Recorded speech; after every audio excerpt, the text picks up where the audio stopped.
caso activo en internación.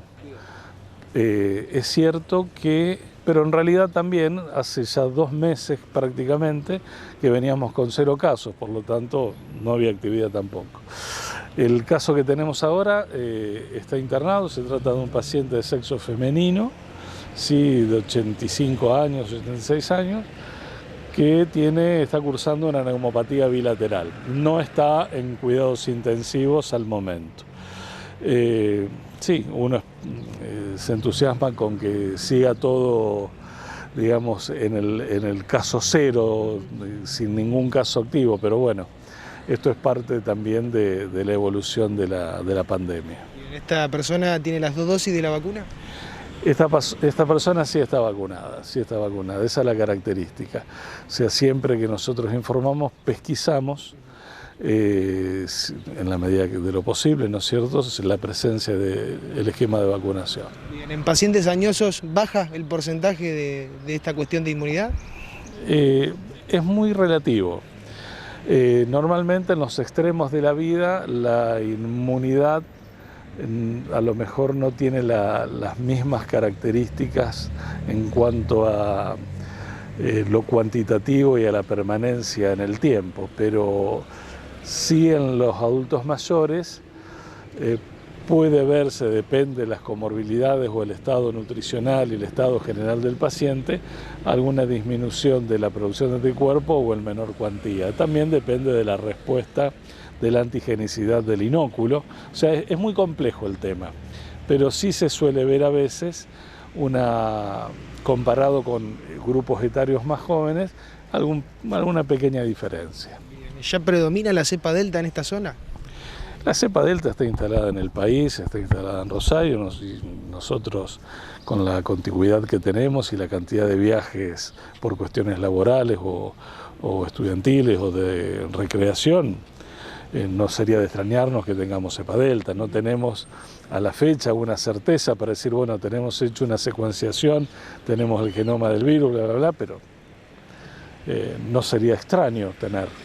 Bueno, hay una cuestión importante a tener en cuenta. Ahora, bueno, los factores de contagio pueden incrementarse con los chicos que todavía no se vacunaron. Pueden ser un sector que, bueno, como se dice, ¿no?, puede ser vector viral.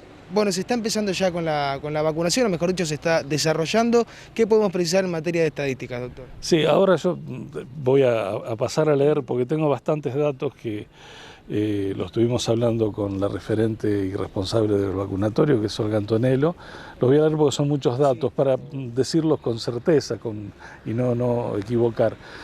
Pero también antes de eso es importante aclarar que si bien venimos de 2 meses prácticamente con 0 casos denunciados positivos, por lo menos de los que se hisopan, hay que tener en cuenta que hay gente que puede estar cursando síntomas sospechosos y tal vez puedan ser COVID, pero que como la pasan muy bien, no van y no se hisopan.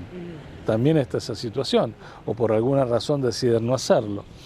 Entonces, creo que es importante que nos sigamos cuidando, ¿sí?, que sigamos manteniendo el uso del cubreboca, el distanciamiento, estar muy atentos, ¿no es cierto?, a no exponerse y sobre todo si hay un conocimiento fehaciente de que la persona pueda estar sintomática.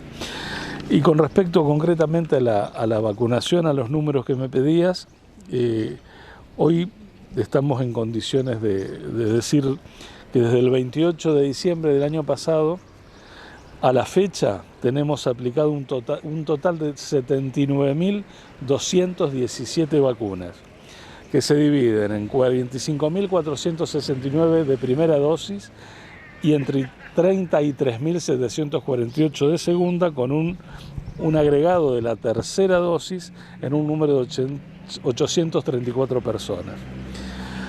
Eso es una cifra muy importante. Con respecto a los niños vacunados de 3 años a 11 años, 4.745, adolescentes 4.143 y 570 con esquema completo.